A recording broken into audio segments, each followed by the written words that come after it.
Hello, I'm Professor Brian Boucher. Welcome back. In this video, we're going to end our week looking at cash flows with a look at the 3M company's cash flow statement. We're going to take a look at their actual statement, plus the supplemental disclosures about the statement in the footnotes, and the discussion of the cash flow statement in their management discussion analysis, or MD&A section. Let's get started. 3M's statement of cash flows is on page 51 of their annual report. First thing I like to look at is this breakdown of operating, investing, and financing activities to see what kind of stage or life cycle the company is in. So 3M throws off about $5 billion of cash from operations every year. It's pretty steady. They have cash outflows from investing activities of about $2.6 billion every year. And they also have net financing cash outflows of about $2 billion, other than a blip in 2011.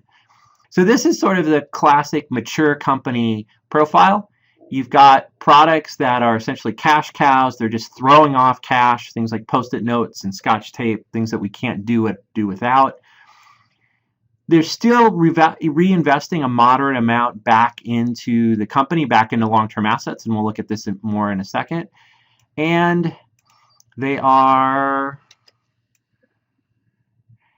net cash outflows for financing, so they don't have to borrow, they don't have to raise money to fund their operations or their investments anymore. Instead, their operations are able to fund all of their investing activities and still throw off some cash that they can use to pay off debt or repurchase equity or pay dividends. So just to get some more insight into this, one thing that's often good to look at is comparing depreciation to purchases of property, plant, and equipment. Again, it's very rough, but if you view depreciation as using up your fixed assets, capital expenditures obviously as acquiring new ones, it looks like 3M's at about replacement level. So they are investing a lot in new PP&E, but it's sort of replacing the things that they're using up. They do have, though, some active acquisitions, so about $1 billion or so in 2012. And then there's a lot of activity with marketable securities. So they bought about $5.5 billion of marketable securities, but then they sold or had those almost all mature within 2012. So I think what happens is 3M is throwing off a lot of cash.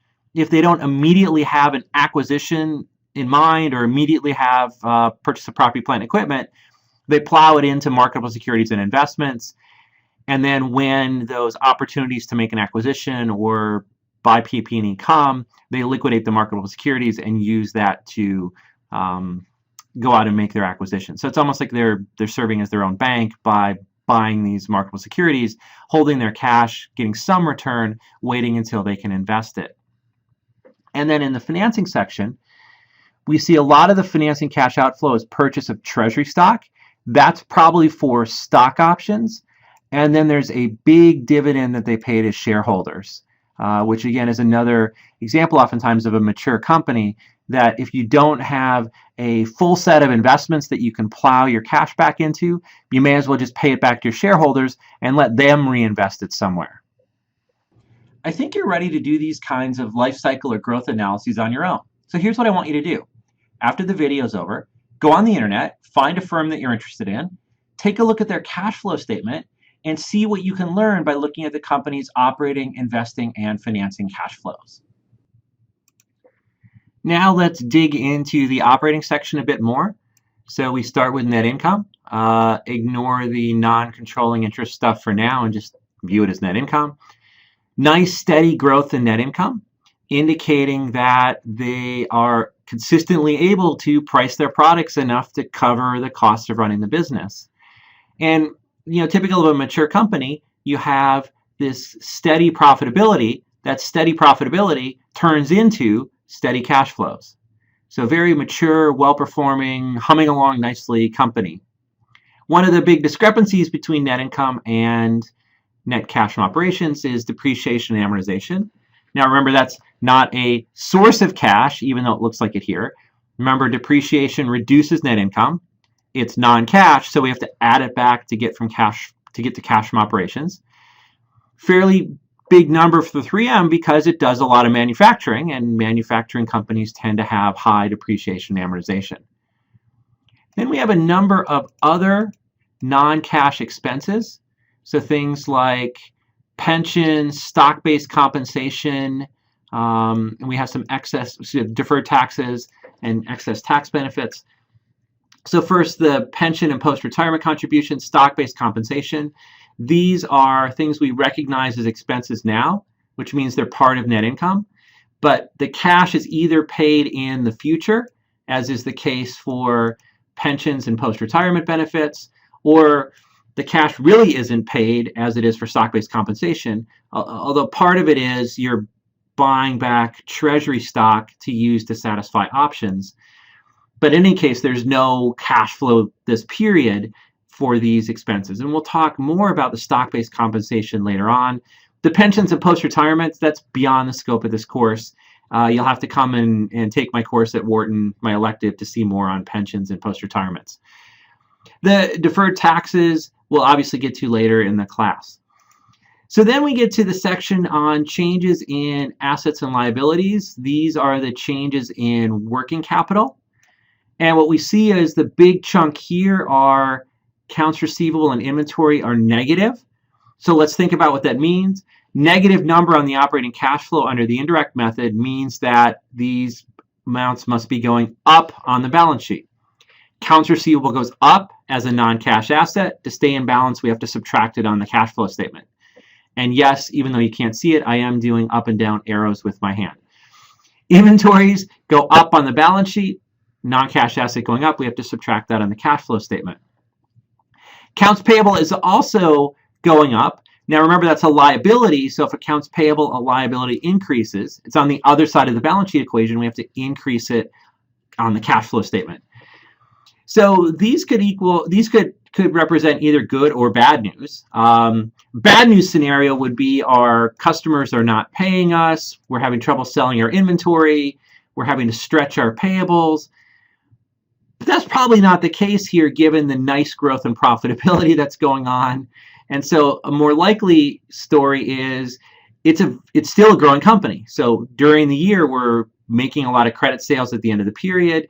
We're building inventories in anticipation of future sales. We are getting more raw materials at the end of the year in anticipation of production. And so based on other things I've seen, it probably is a good news scenario that this is representing growth in working capital rather than bad news where you can't collect receivables and you can't get rid of your inventories. So overall, from the face of the statement, it looks like a mature company that still has some growth potential. Now we're going to look at some other sections to try to get some additional information about what's going on with cash flows. And yes, while you're looking at those cash flow statements that you downloaded from the internet, you should also take a close look at the operating section. Look at net income, look at cash from operations, and look at all the things that cause differences between the two to see what kind of items that you would have questions about or want to learn more about to understand why the company's net income is different from its cash flows. Now I've jumped ahead to page 69, where we have footnote 6, which is supplemental cash flow information. So if you remember back to the first video of the week, I said that there has to be a disclosure of cash taxes paid and cash interest payments. And as we talked about in, I think, the second to last video, that disclosure is there. So if people want to remove cash interest and cash taxes from operating cash flow, they have the number. So in this footnote, we see the cash taxes and the cash interest. So if you want to start with the cash from operations on the cash flow statement in terms of doing some kind of valuation to measure operating cash flow, but you don't want tax or interest in there, you can pull those numbers out using this disclosure. One last section to look at related to cash flows is in the management discussion and analysis, which is on page 36. Remember, this is the MD&A is the section where 3M management is supposed to provide their own narrative to explain what happened during the year. So it'll give us more insight into some of the numbers that we saw in the cash flow statement. They repeat their operating section and talk about what happened in terms of their cash flows during the year. The big reason for the year-on-year increase in cash flows is net income went up. They do note that Accounts receivable, inventories, and payables increased by 312 compared to increases of 484 last year, but they really don't talk much about what happened with that. Then at the bottom of the page, they disclose free cash flow. And as I said a couple videos ago, this is a voluntary disclosure. Notice it's labeled as a non-GAAP measure.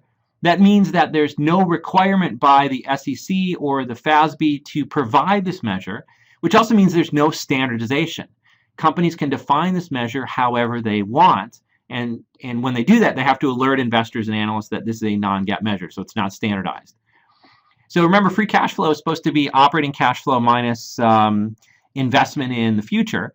So we've got net cash from operations from the cash flow statement as 3M's operating cash flow, and then they use purchase of PP&E as their measure of investment in the future, investing in new property, plant, and equipment, which gives them a pretty high free cash flow. And there's actually a pretty good definition. I've seen a lot worse. So there's a pretty good definition of free cash flow. But again, before you would use this number, you want to make sure you know what's in the definition and that you're comfortable with it. On the next page, we have cash from investing activities.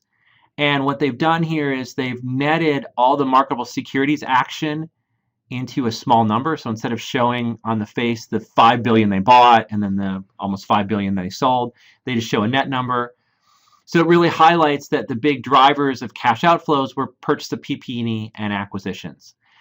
And they tell you the PP&E is expanding manufacturing capacity in key growth markets, especially international like China, Turkey, and Poland.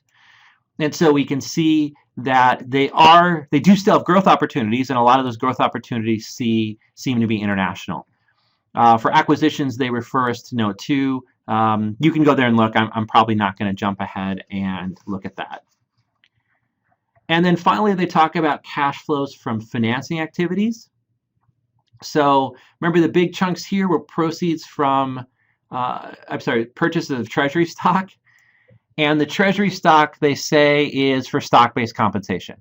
Now, we'll talk about this later in the course, but basically, stock-based compensation is where you award your employees either stock options or stock grants. You could either issue new stock to satisfy that, or what most companies do is they just buy back their own stock and then either sell it to employees or give it to employees under these stock-based ownership plan or compensation plans. And then the other big chunk here is dividends to stockholders. 3M has paid dividends since 1916. So we're almost on 100 years of dividends. And that's, again, just consistent with companies that are very, very mature products, throwing off a lot of cash. One thing they tend to do is they start paying dividends. 3M started pretty early. I'm not sure it was posted notes in 1916. And the thing about dividends is they tend to be sticky. Once you start paying them, you always want to keep paying them. If you ever cut them, it would be viewed by the market as bad news. So that's where we find all of the cash flow information in the annual report. And that's going to wrap it up for our week on cash flow statements. Hey, I was going to say that. Well, this does wrap up our week-long look at the cash flow statement. I know it was difficult, and there were some parts that didn't probably make a lot of sense right off the bat, but the cash flow statement is a very important statement, and we're going to be seeing it again and again and again as we look at more advanced topics, and the more you see it, the more you'll get the hang of it. I'll see you next time.